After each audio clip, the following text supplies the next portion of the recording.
transfert d'énergie capacitif et résistif à haute fréquence. Si vous êtes sur un transfert d'énergie à haute fréquence, il vous faut donc deux électrodes qui vont être apposées sur le patient.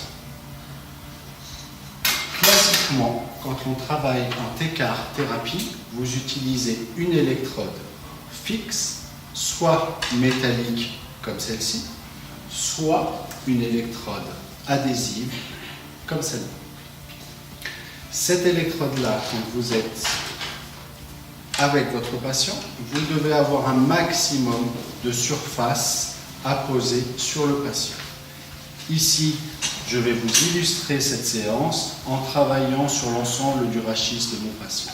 Cette électrode métallique, je vais la mettre donc en abdominal sous mon patient. Précaution d'emploi, vérifiez qu'il n'y ait pas entre l'électrode et le patient un contact métallique supérieur, c'est-à-dire un piercing, un ceinturon, une agrafe de soutien-gorge, qui serait sensible car ça ferait un surappui et donc ça modifierait l'application de l'énergie au niveau de l'électrode. Premièrement.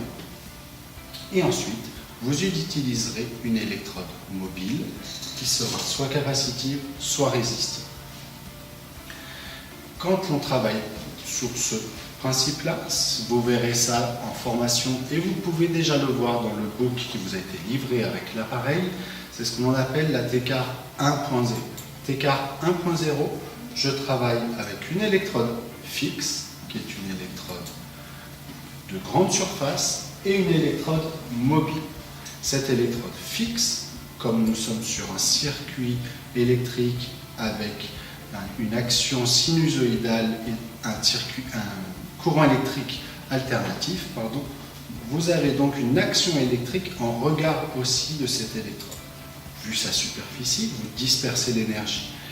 Donc, quand vous travaillez avec votre patient sur ce mode-là, le patient, c'est une précaution à avoir, ne doit pas ressentir de chaleur sous cette électrode-là. Par contre, vous allez utiliser dans votre main une électrode mobile qui, elle, est de plus faible surface, donc va concentrer l'énergie en regard de cette électrode-là. Avec cette électrode mobile, deux choix. Soit une électrode capacitive, soit une électrode résistive. L'ensemble des modules capacitifs sur l'écran se situe en haut de votre écran avec la touche 7 ou la touche DIP 7 en haut à droite de votre écran.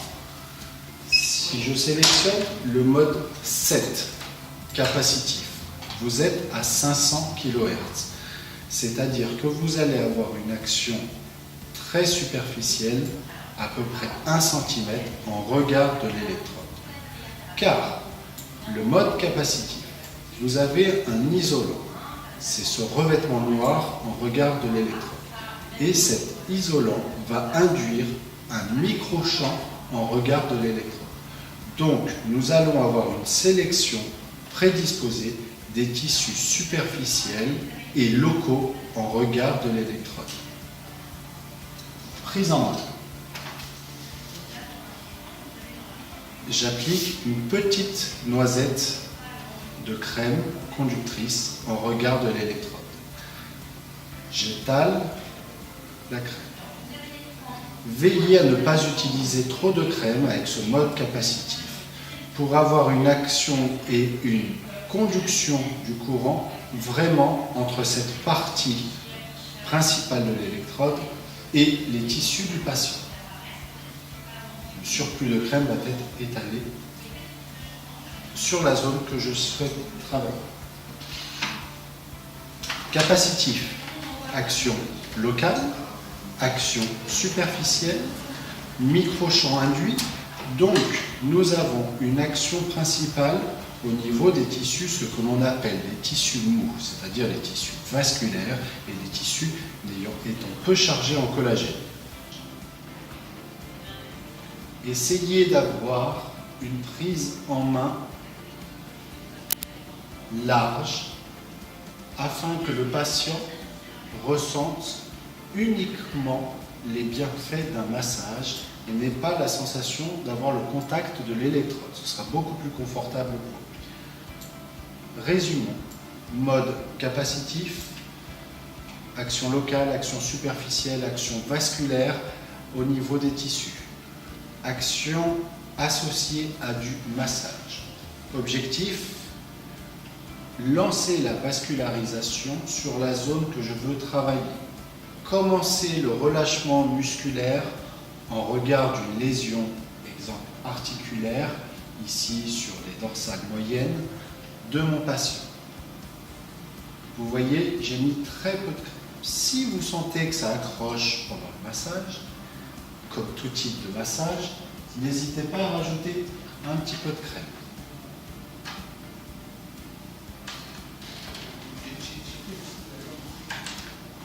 Dès lors, il y a une question importante à avoir avec votre patient. C'est le retour de sa sensation de chaleur. Car plus vous mettrez de puissance, plus il va y avoir une action de diathermie au niveau des tissus. La diathermie, c'est une chaleur provoquée par l'action au niveau tissulaire. Cette diathermie, c'est important que le patient vous dise ce que lui ressent. Vous, entre les doigts, vous avez le ressenti de chaleur. Mais ce qui compte, c'est le ressenti du patient, puisque ce sont ses propres tissus qui provoquent cette chaleur. Demandez à votre patient ce qu'il ressent.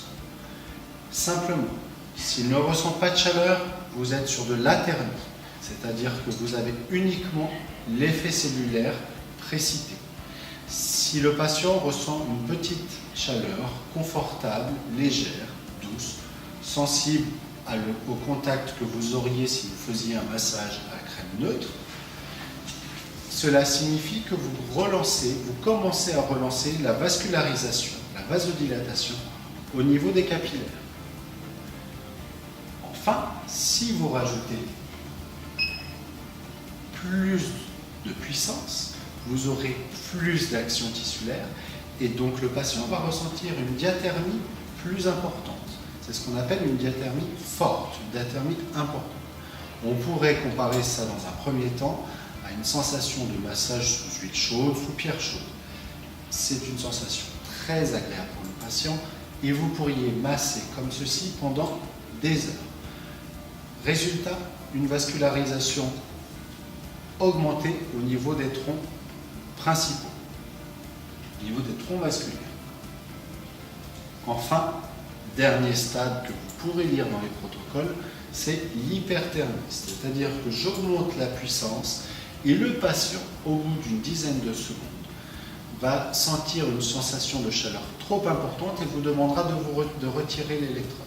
C'est ce qu'on appelle de l'hyperthermie, qui est intéressant quand vous avez des grosses fibroses, quand vous êtes sur de l'arthrose ou sur des tissus fortement dévascularisés. Vous reverrez ça dans les protocoles spécifiques, exemple de la tendinopathie, où on va cibler plus principalement au niveau de l'anthèse.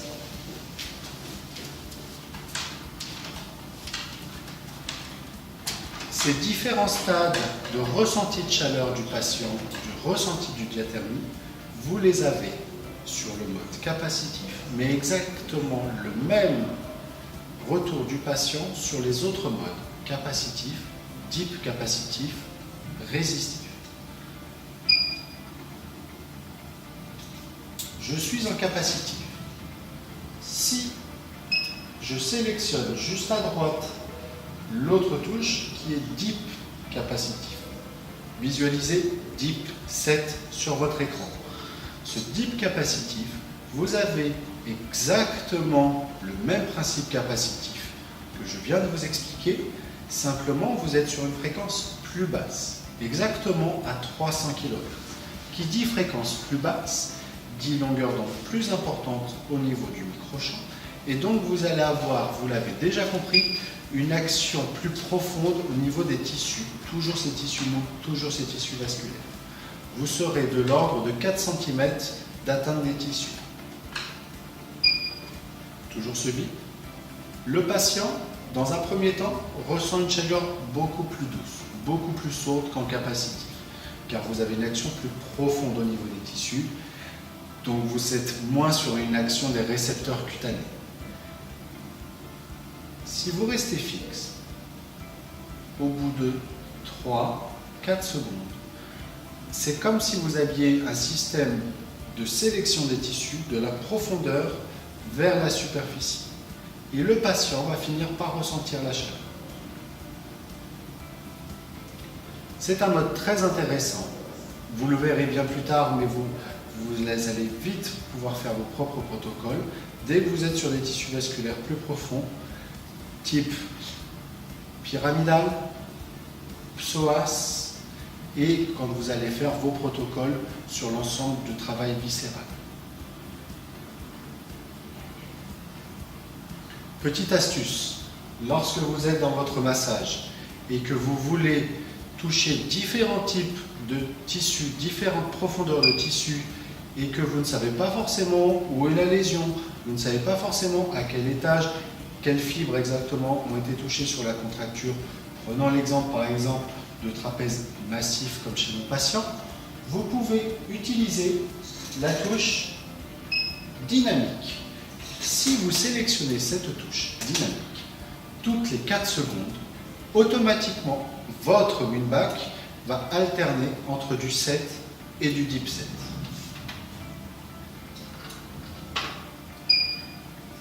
J'applique l'électrode, vous avez entendu comme moi le bip qui vous permet de vérifier le bon contact de l'électrode, vous vérifiez que la minuterie tourne, il n'y a aucun souci.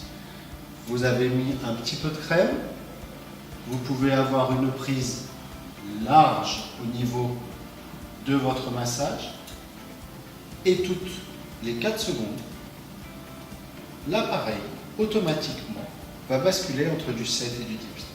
Ce qui vous permet d'avoir un massage complètement autonome de votre part, complètement intuitif, sans avoir, vous, au préalable, à vous poser la question si vous êtes sur une atteinte plus profonde ou plus superficielle. L'appareil va automatiquement balayer l'ensemble des profondeurs.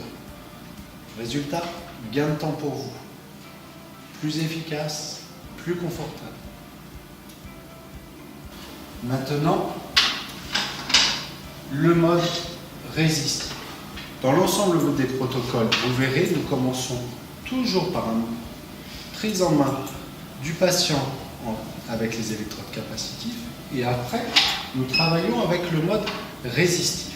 Qu'est-ce que le mode résistif? Le mode résistif est simplifié par une électrode qui est complètement métallique. Cette électrode métallique, n'ayant pas d'isolant, vous allez avoir une action directe du courant entre les deux électrodes. Rappelez-vous toujours, cette électrode ici, soit adhésive, soit la grande plaque métallique qui est l'électrode fixe, et cette électrode résistive. Pourquoi résistive? Nous allons ici reprendre, très schématiquement, une vieille loi d'électricité qui vous dit que plus un conducteur est résistant, plus il va dégager de chaleur. Ici, le conducteur au courant entre mes deux électrodes, ça va être l'ensemble des tissus compris entre les deux électrodes. C'est-à-dire, je sélectionne le mode résistif. En haut de votre écran à gauche, la touche RET.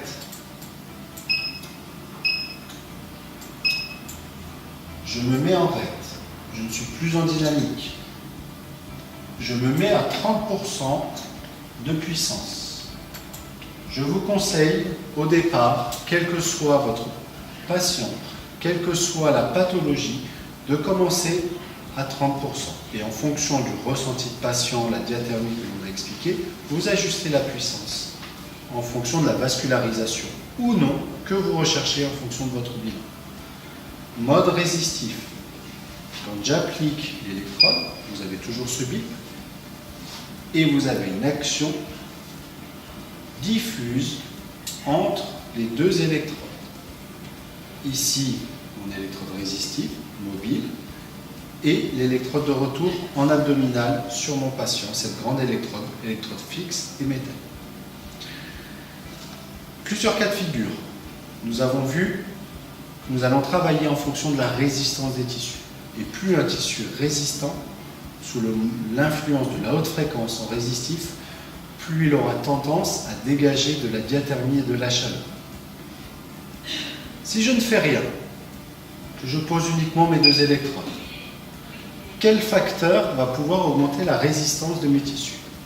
Un facteur histologique, c'est-à-dire plus mes tissus vont être durs, plus ils vont être chargés en collagène, plus il va y avoir de diathermie.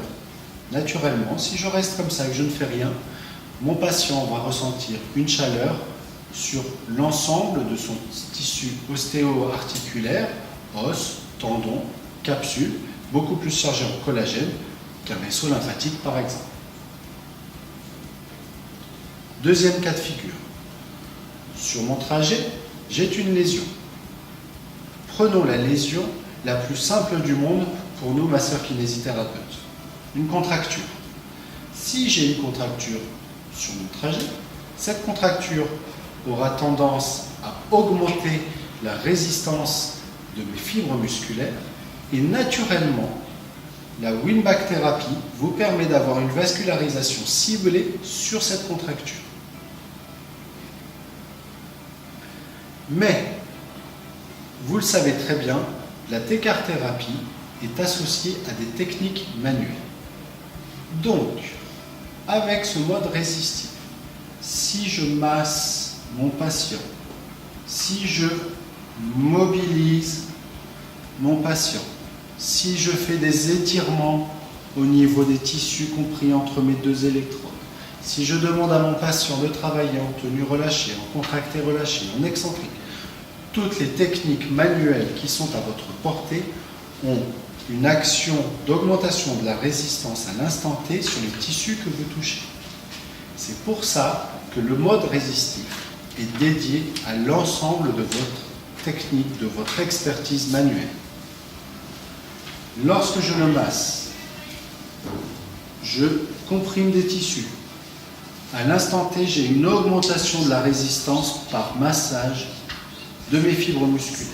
Je vais donc avoir une diathermie ciblée et une vascularisation ciblée sur les tissus que je suis en train de travailler. Voilà le mode résistif. Avec ce mode résistif, vous comprenez donc que toutes vos techniques manuelles sont ouvertes. Vous pouvez travailler, bien évidemment, puisque la puissance de l'appareil est largement suffisante, sur un travail polyarticulaire.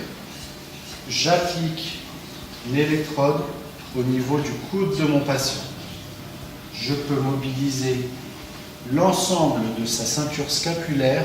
Je vais avoir une action ciblée des tissus en mouvement. Voici le mode résistif. Dernier attrait, et pas des moindres, du mode résistif, vous pouvez utiliser une technique qui s'appelle la technique Maybach.